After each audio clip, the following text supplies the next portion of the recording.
Oke, Assalamualaikum warahmatullahi wabarakatuh. Waalaikumsalam warahmatullahi wabarakatuh. Oke, selamat pagi. Pagi, Pak. Oke, bagaimana kabar kalian pada hari ini? Alhamdulillah baik. Alhamdulillah baik. Oke, sebelum memulai pembelajaran pada hari ini, ketua kelas dimohon untuk memimpin doa. Baik, untuk sebelum memulai pelajaran pada pagi hari ini, marilah kita berdoa menurut kepercayaan dan keyakinan masing-masing. Berdoa dimulai. Berdoa selesai. Oke, terima kasih kepada ketua kelas yang telah memimpin doa. Selanjutnya Bapak mau mengabsen kehadiran siswa kelas 11 pada hari ini ya. Yang pertama, Aisyah Jihan, Hadir. hadir. Ara Fadia, Hadir. Dewi Rati, Hadir, Pak. Edo Bramantius, Hadir, Pak. Fiza Masrifah, Hadir. Ilham Nurul Komari, Hadir. Nur Laili, Hadir, Pak. Purwati, Hadir. Rizka Dwi, Hadir. hadir semua ya. Alhamdulillah. Oke, langsung saja masuk ke materi. Jadi waktu semester 1 kemarin, waktu awal kalian kan sudah mendapatkan materi mengenai lokasi strategis Indonesia. Nah, lokasi strategis Indonesia sendiri terbagi menjadi 3. Kalian ada yang tahu nggak? Saya, Pak. Ada, silakan. Jadi letak Indonesia dibagi menjadi 3, yaitu secara astronomis, geografis, dan geologi. Nah, dari letak geologisnya sendiri, Indonesia terletak pada 3 titik pertemuan lempeng. Ada yang tahu nggak 3 titik pertemuan lempeng tersebut itu apa? Saya, Pak. Oke, Dewi silakan. Ada lempeng Eurasia, lempeng Pasifik, sama Indo-Australia. Ada ya, lempeng Pasifik, Eurasia, dan Indo-Australia ya. Betul, Pak. Kalian tahu nggak ada dampak yang ditimbulkan dari lempeng tersebut kepada Indonesia? Saya, Pak. Oke, Rizka. Jadi dampak dari pertemuan 3 lempeng tersebut bagi Indonesia itu Indonesia menjadi sering terkena bencana alam berupa gempa, Pak. Oke, ada yang ingin menambahkan? Terima kasih. Saya, Pak. Fiza, silakan. Selain gempa, Indonesia juga punya banyak gunung Merapi yang aktif, Pak. Oke, terima kasih Fiza. Jadi, kenapa kita harus mempelajari bencana-bencana tersebut? Karena kita terletak pada 3 lempeng tersebut yang dimana Indonesia sangat rawan terjadinya bencana ya anak-anak. Nah, untuk selanjutnya kita akan memasuki bab mengenai konsep dan jenis-jenis bencana. Terlebih lagi bencana yang ada di Indonesia. Nah, kalian sebelumnya tahu nggak kenapa kita harus belajar Agar terhindar dari bencana, Pak. agar terhindar dari bencana? Supaya bisa mengantisipasi kerugian bencana, Nah, Pak. betul. Mungkin Bapak mau menambahkan sedikit mengenai kenapa kita harus belajar mengenai bencana alam, karena kita dapat, dengan kita mempelajari bencana-bencana alam, dengan kita mempelajari jenis bencana alam, kita dapat mengetahui dampak yang ditimbulkan dari bencana alam, dan kita mengetahui upaya yang dapat kita lakukan sebagai masyarakat yang tinggal di Indonesia. Dapat dimengerti? Terima kasih, Pak. Terima kasih, Pak. Pak.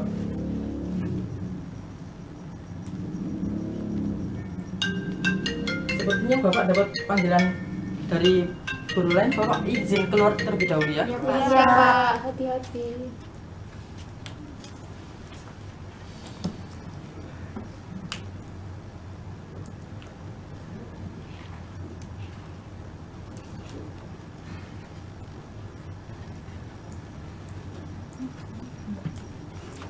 Assalamualaikum. Waalaikumsalam.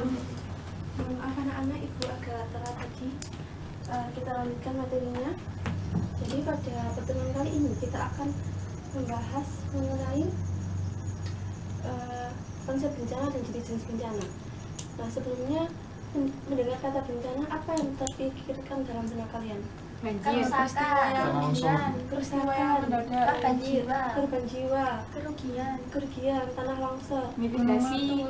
Tsunami. Ya, itu semua termasuk dalam konsep bencana ya.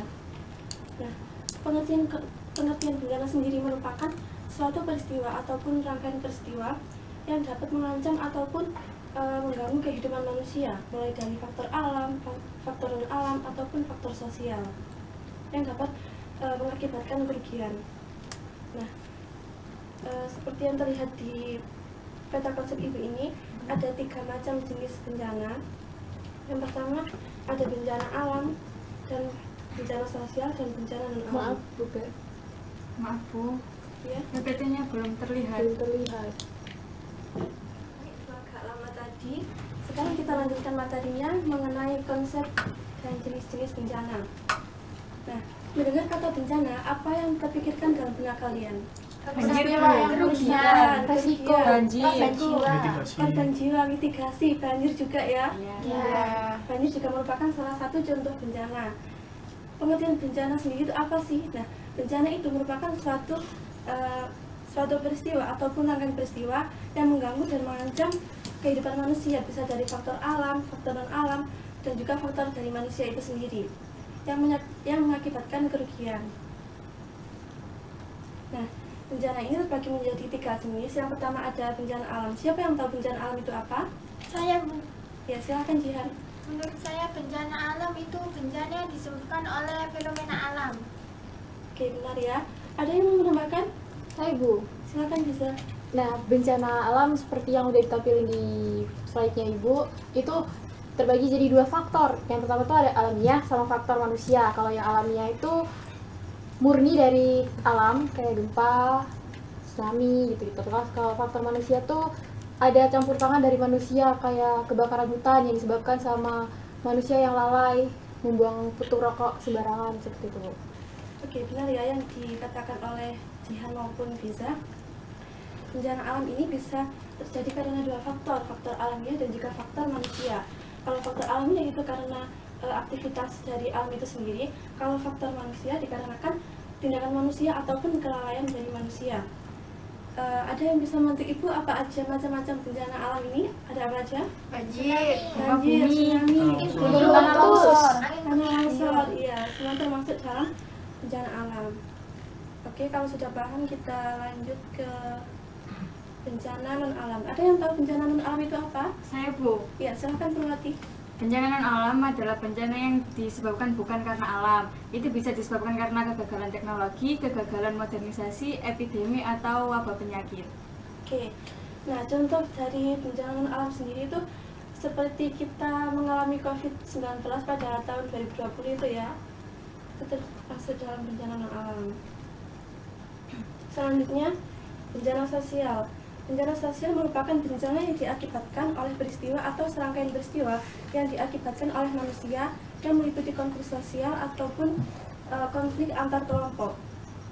Ada yang bisa kasih tahu contoh dari bencana sosial? Saya Bu. Ya, silakan. Contoh dari bencana sosial yaitu konflik sosial meliputi aksi teror, tawuran, dan peperangan Bu. Ya, benar ya yang dikatakan oleh itu. Nah, kita sudah selesai materinya. Dari sini apakah ada yang ingin ditanyakan? Saya Bu. Ya, silakan. Jihan. Izin bertanya ya Bu.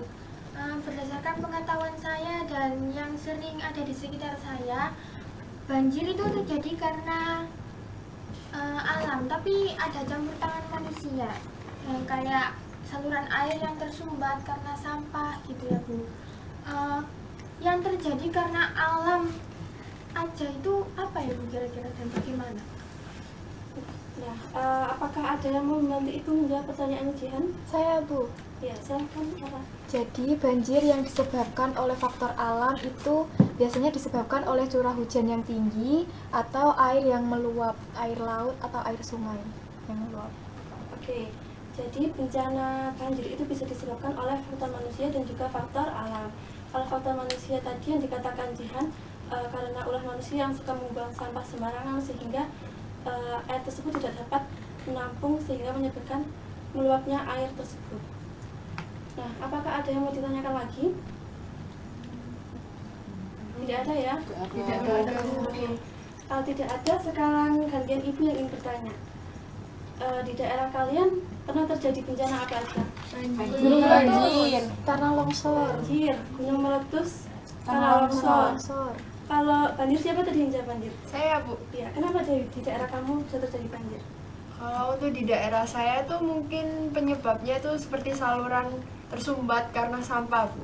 Jadi banyak orang yang membuang sampah secara sembarangan ke aliran sungai tersebut. Oke, jadi banjir di daerah rumahnya Dewi itu disebabkan karena ulah manusia yang suka membuang sampah sembarangan sehingga saluran air tersebut bisa tersumbat. Siapa tadi yang jawab tanah longsor? Saya Ibu. Iya, Ilham, silakan. Kalau di daerah saya sendiri itu kalau rawan longsor karena hutannya itu sudah gundul gitu. Apalagi kalau ditambah curah hujannya tinggi itu makin rawan banget gitu. Oke, berarti rumahnya Ilham mungkin ada di dataran tinggi ya? Iya. Nah, jadi tanah longsor itu karena tanah yang di dataran tinggi itu kurang kuat ya, jadi bisa longsor ke daerah yang dataran rendah. Oke, selanjutnya tadi ada yang jawab gunung meletus juga ya? Iya. Kenapa bisa? Karena daerah rumah saya itu dekat dengan 2 gunung Merapi aktif, yaitu Bromo sama Semeru, Bu. Jadi resiko untuk terkena dampak dari gunung meletus itu sangat besar. Oke, jadi seperti itu ya. Di rumah Fiza dapat mengalami dampak dari bencana gunung meletus. Oke, selanjutnya ada yang ingin didiskusikan lagi? Kalau sudah paham, sekarang Ibu akan membagikan LKPD untuk kalian kerjakan secara kelompok mengenai studi kasus dari 3 jenis bencana alam yang telah dijelaskan tadi. Untuk satu kelas ini akan dibagi menjadi 3 kelompok ya. Silakan untuk SAR 1 menjadi kelompok 1, SAR 2 kelompok 2, dan SAR 3 kelompok 3. Sekarang Ibu akan membagikan LKPD-nya.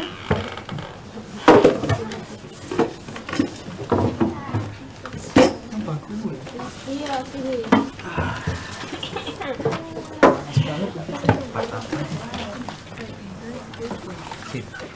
Oh, kita pada depan gunung meletus, guys. Berarti kita masuk bencana alam nggak sih? Bentar, kita kelompok berapa nih? Kelompok 1. Oke, anak-anak silakan dikerjakan selama 20 menit ya. Siap. Aku fit. Setelah itu kalian akan presentasi ke depan kelas. Baik, Bu. 3 menit kan? Ya. Kamu siapa? 11 Mbak Dewi.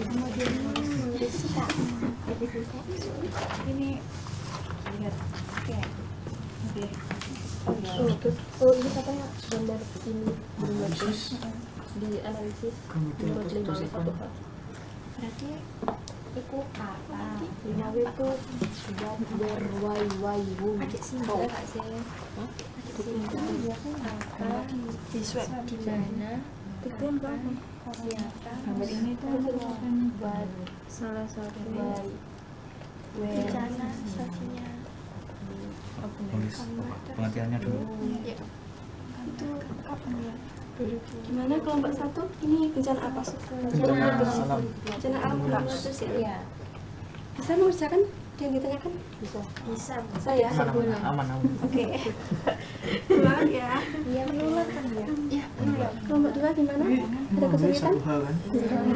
belum di situ. Oke, silakan dilanjutkan ya. Iya.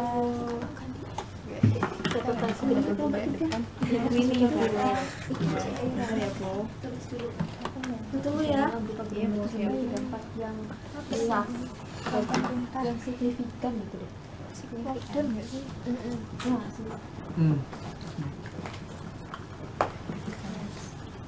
Bukan tuh sampai keluar-keluar karena gunung Kelut meletus dengan kekuatan besar dan pengaruh arah angin. Namun, kita koma namun koma kabut vulkanik ini juga membawa dampak positif, yaitu menyuburkan Bantuan. Simpulan Ganjil genap.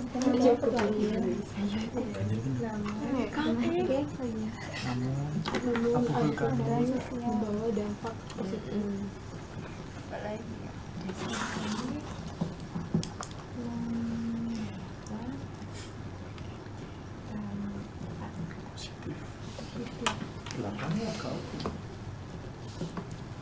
Mau ada lagi positif bagi masyarakat, terutama bagi lingkungan. Nanti pembacanya. lahannya tuh jadi Presentasi. Siapa dulu?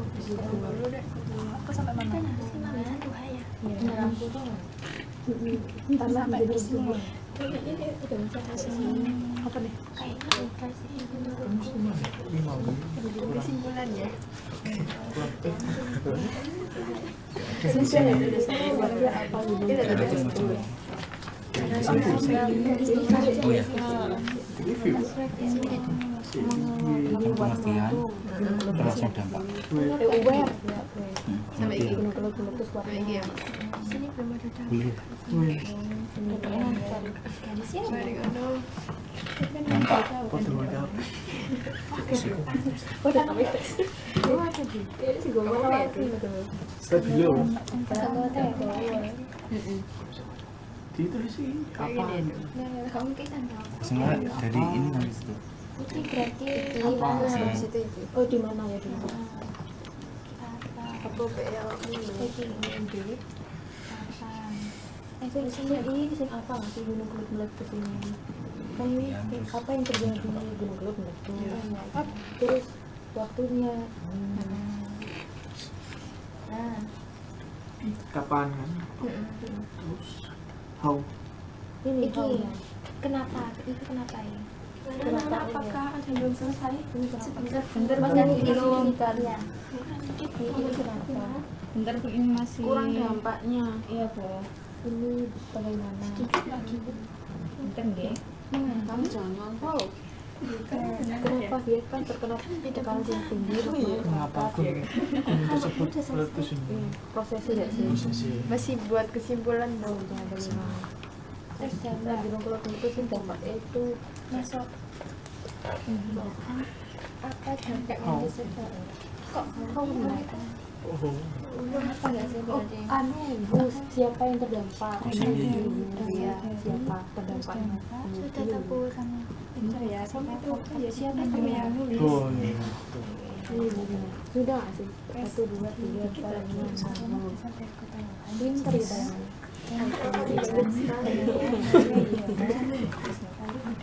Terus bapak tuh ngapal nih, itu presentasi mau. Oh berarti sing dampak ya Mbak? Iya, kesimpulan. Kesimpulannya sama. Urut mana ya? Ilham. Waduh, kok kesimpulan dari Iya, aku Rizka. Mau coba? Oh, terakhirnya anak-anak kan tinggal ketemu lagi ya. Iya. Ya, Sudah. Aku baca dikit-dikit tuh. Belum kali ini.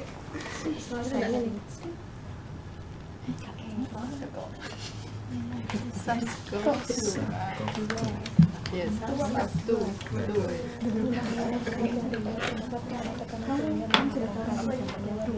Coba deh cari. Dua ya. Sedikit. Enggak. Catatan ya. Dulu kita juga kan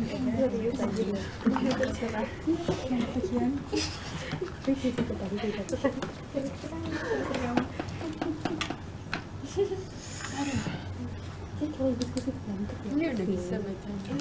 Ini kan rame.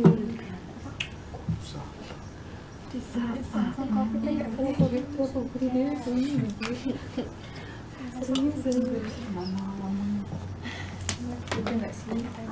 Sakit tau. Kalian udah. Sudah, apakah sudah selesai? Sudah, Bu. Oke, kalau gitu presentasi ya. Baik Ya, dari kelompok 1 dulu. Aja loh, Bu. Enggak mau. Satu. Voting. Belum mari ya, belum mari ya. Sudah ya.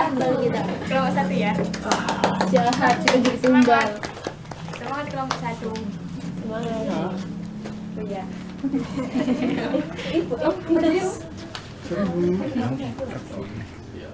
Ya, silakan dimulai. Assalamualaikum warahmatullahi Assalamualaikum warahmatullahi wabarakatuh. Waalaikumsalam warahmatullahi wabarakatuh.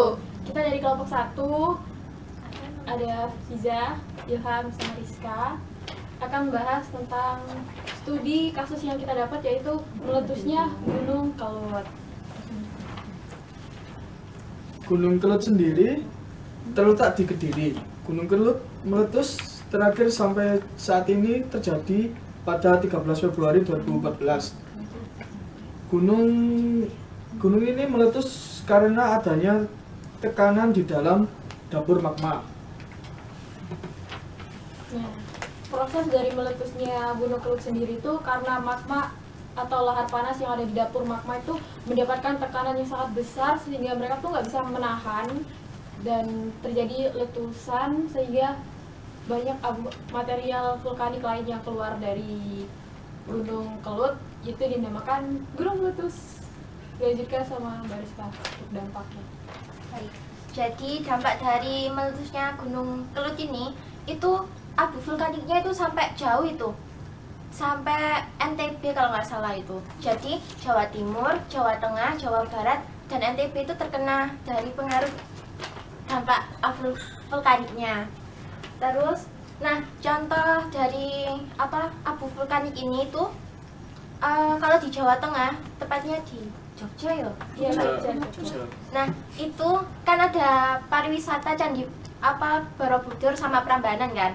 Nah itu terdampak sehingga ditutup gitu pariwisatanya. Jadi nggak ada kegiatan pariwisata lagi. Jadi banyak kerugian dari gunung meletus ini. Ya. Terus dari kesimpulannya, hasil diskusi kelompok kita. Kesimpulannya, bencana alam berupa gunung meletus memiliki dampak yang signifikan bagi kehidupan sosial masyarakat. Abu vulkanik Gunung Kelut sampai ke luar pulau karena Gunung Kelut meletus dan dengan kekuatan yang besar dan pengaruh arah angin.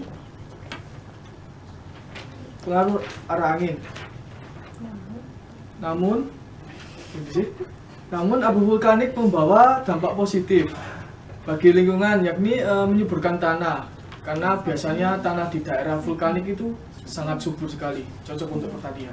Jadi selain kerugian secara material karena ledakan yang dahsyat, itu kita juga mendapatkan manfaatnya tadi yang sudah dijelaskan sama Saha. Sekian presentasi dari kami. Wassalamualaikum warahmatullahi wabarakatuh. Waalaikumsalam warahmatullahi wabarakatuh. Oke, silakan duduk kelompok 1. Selanjutnya kelompok 2 silakan. Dikumpulin nggak sih Ibu ini? Iya, dikumpulin. Terima kasih Bu.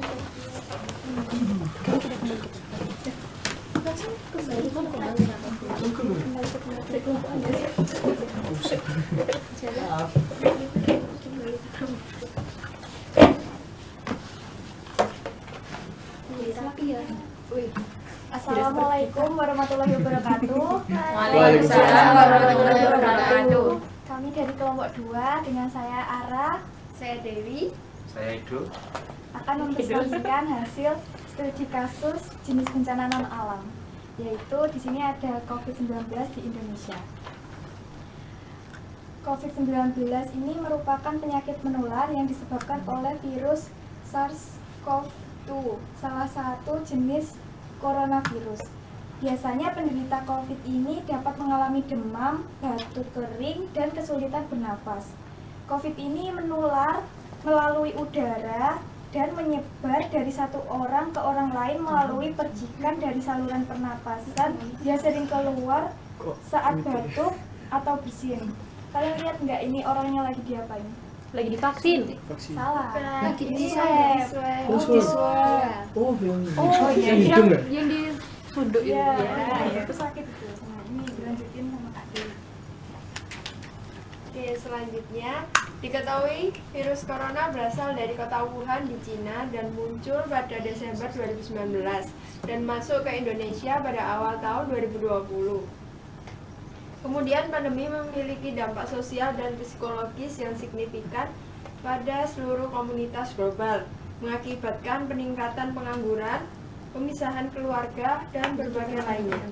Perubahan yang umumnya dianggap penting faktor resiko psikologis untuk kecemasan, kesedihan, serta bunuh diri dan melukai diri sendiri. Kemudian ada peran pemerintah seperti PPKM dan vaksinasi, serta bantuan sosial untuk menangani COVID-19 ini. Kemudian dilanjutkan dengan Kak Edo. Jadi untuk kesimpulannya, COVID-19 merupakan penyakit menular yang sangat berbahaya yang merugikan banyak orang, terutama yang terjadi di Indonesia. Penyakit ini membawa banyak dampak negatif seperti meningkatnya angka pengangguran, kemiskinan, dan faktor risiko psikologis untuk kecemasan, kesedihan, bahkan melukai diri dan bunuh diri.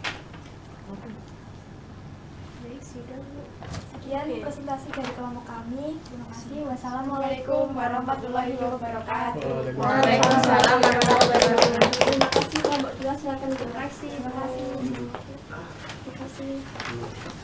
Kelompok 3 silakan maju ke depan. Oke, Bu.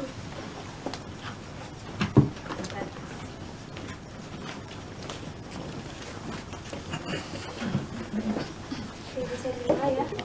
Assalamualaikum warahmatullahi wabarakatuh. Waalaikumsalam.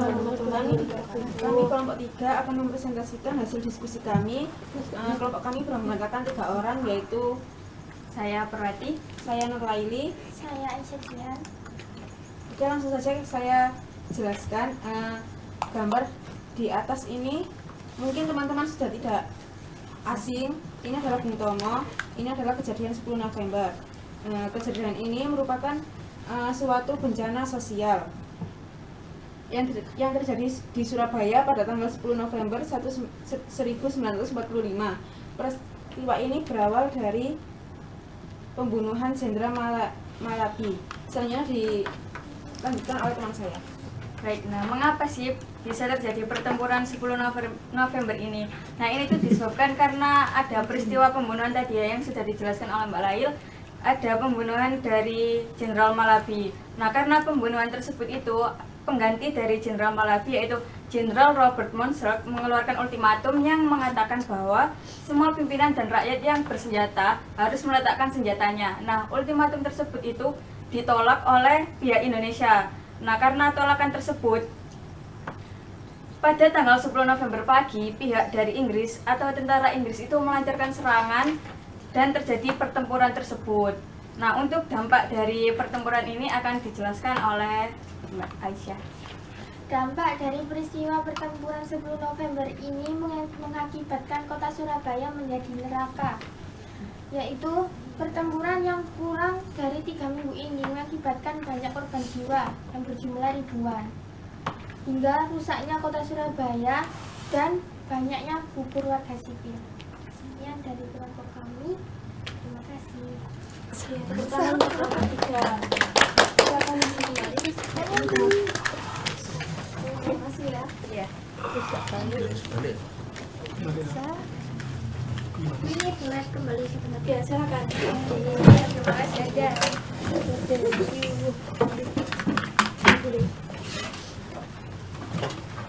Oke anak-anak, jadi terima kasih atas presentasinya pada pertemuan kali ini. Saya kira presentasinya tadi sudah bagus semua dan Ibu juga sangat mengapresiasi. Sebelumnya Ibu izin ke kamar mandi dulu ya. Ya, Bu. Hati-hati. Tolong tetap kondusif dan jangan ramai. Siap, Ibu. Tadi nggak sih?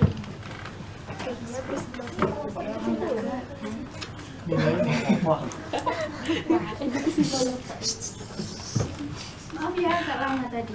Iya, Ibu. Tidak apa-apa. Sekarang kita lanjutkan ya. Tadi kan kita sudah mempelajari dan membahas, berdiskusi secara bersama-sama tentang materi konsep bencana dan jenis-jenis bencana. Nah, sekarang Ibu mau tanya, siapa yang mau menyimpulkan atau menyampaikan kesimpulan tentang materi hari ini? Itu. Ayo, itu silakan. Kesimpulannya, jadi kita belajar memahami pengertian dari bencana. Pengertiannya sendiri yaitu suatu peristiwa yang disebabkan oleh faktor alam dan non-alam. Benar sekali. Ayo, ada lagi yang bisa? Saya, Bu. Iya, Dewi silakan.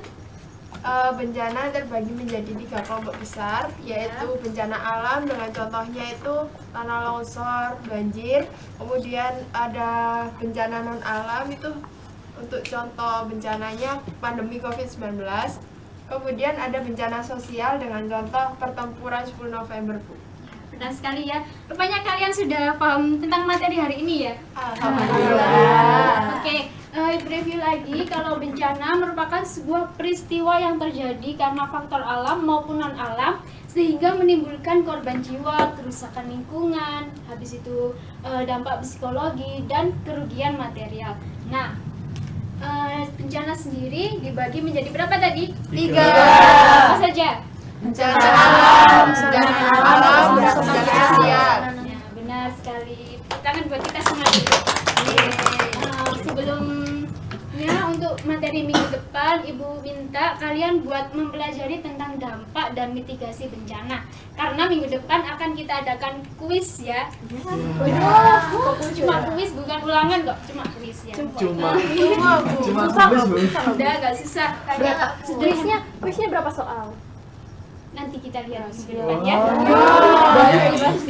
Oke.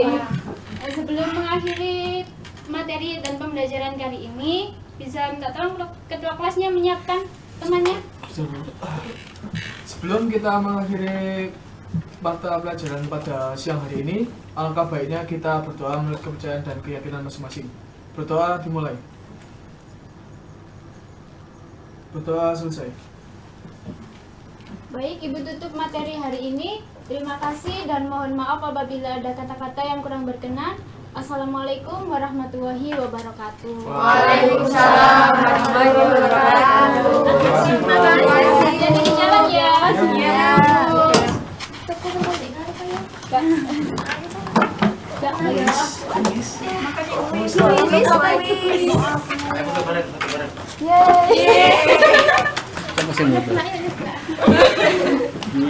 Kan dapat.